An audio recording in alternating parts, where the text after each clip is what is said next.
Students, आज हम standard 8 history and civics lesson number 3 effects of British rule इस lesson की एक्सरसाइज मींस क्वेश्चन आंसर्स देखने वाले हैं। उसमें फर्स्ट क्वेश्चन है rewrite the statement by choosing the appropriate option. Appropriate options choose करके हमें स्टेटमेंट रिराइट करना है। तो यहाँ पे नीचे ऑप्शंस भी दिए हैं। उसमें फर्स्ट दिया है Portuguese dot dot French British participated in the competition of capturing India market, तो इसका आंसर है डच। सेकंड है in 1802 Peshwa dot dot sign the subsidiary alliance with the British, तो इसका आंसर है बाजीराव सेकेंड। थर्ड वन है Jamshedji Tata started the manufacturing of steel at the Tata iron and steel industry establish in, तो उन्होंने कहाँ पे वो इंडस्ट्री स्टार्ट की थी, कहाँ पे की थी, इसका आंसर है जमशेदपुर। क्वेश्चन नंबर 2 है explain the following concept civil service, इसका आंसर है civil service. Civil service becomes an important part of British government. Civil service ये ब्रिटिश गवर्नमेंट का एक इम्पोर्टेंट पार्ट है। He restricted the private trade carried out by company officers and for this purpose he increased their salary.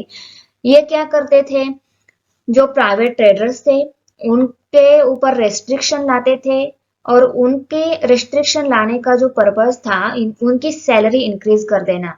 For the convenience of administration, he divided the British occupied territories into districts, और उन्होंने जो territories occupy की थी उनको district में divide कर दिया।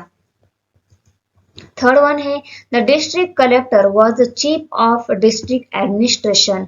जो डिस्ट्रिक्ट कलेक्टर था वही डिस्ट्रिक्ट एडमिनिस्ट्रेशन था। He was responsible for collection of revenue, giving justice, maintaining law and order, और वो डिस्ट्रिक्ट कलेक्टर जो था वो collection of revenue, giving justice, maintaining law and order उसके लिए रिस्पॉन्सिबल था।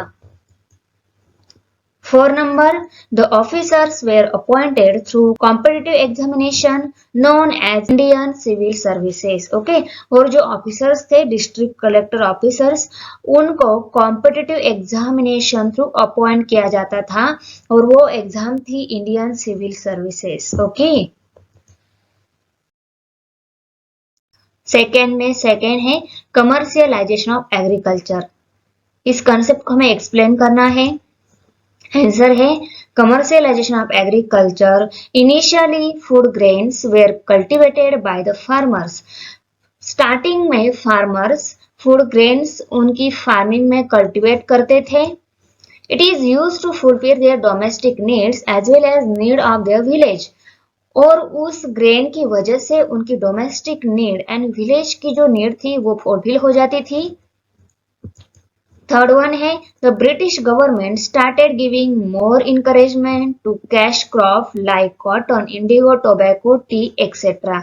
जो ब्रिटिश गवर्नमेंट थी उन्होंने जो कैश क्रॉप थे उनके लिए मोर इनकरेजमेंट स्टार्ट किया। सो वो क्रॉप थे cotton, Indigo and tobacco, T. Okay, the process of giving stress on cultivation of profit giving cash crop instead of food grains is known as commercialization of agriculture। और वो grain crop जो लेते थे वो बंद करके उन्होंने प्रॉफिट कैश क्रॉप उनकी खेत में लगाना शुरू कर दिया। स्ट्रेस ऑफ कल्टीवेशन की इसी प्रोसेस को कमर्शियलाइजेशन ऑफ एग्रीकल्चर ऐसा बोलते हैं। थर्ड वन है economic policy of British.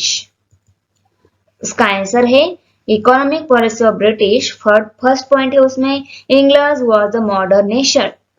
England ये मॉडर्न नेशन था। Due to industrial revolution capitalist economy prevailed.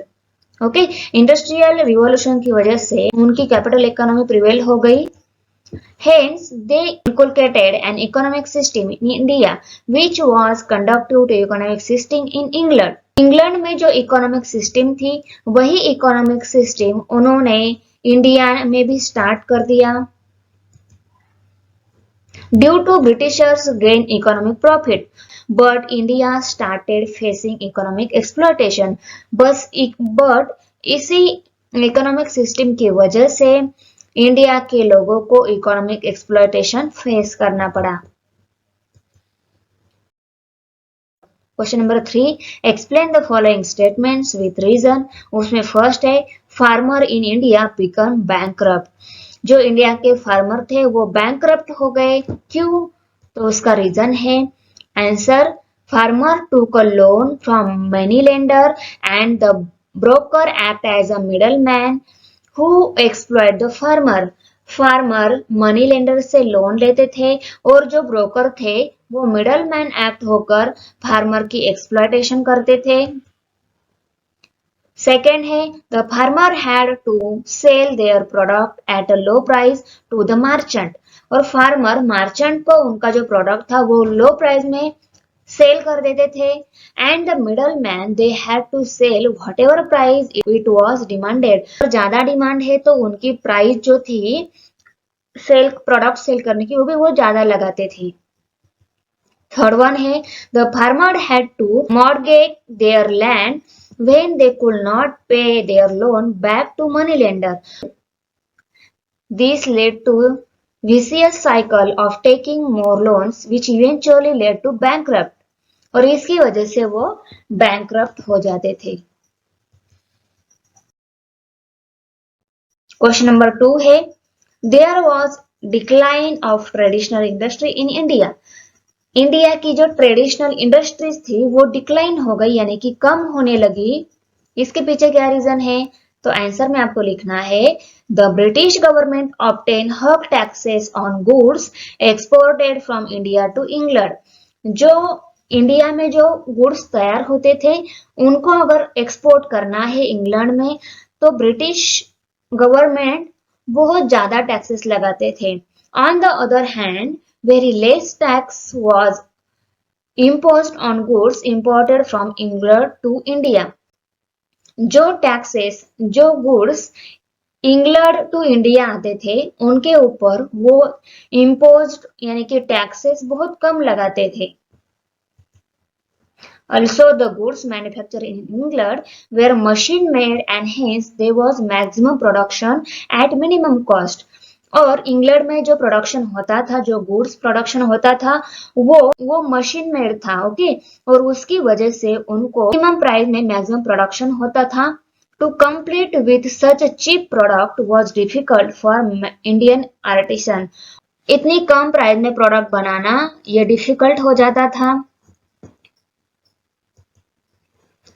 Third one है eventually it led to closing down the traditional industry and many artisans become unemployed। और इसकी वजह से traditional industries को close करना पड़ा और बहुत सारे आर्टिसन अनएम्प्लॉयड हो गए, उनको जॉब ही नहीं रही। Hence Indian industries face closure. इसीलिए इंडियन इंडस्ट्रीज को क्लोजर फेस करना पड़ा।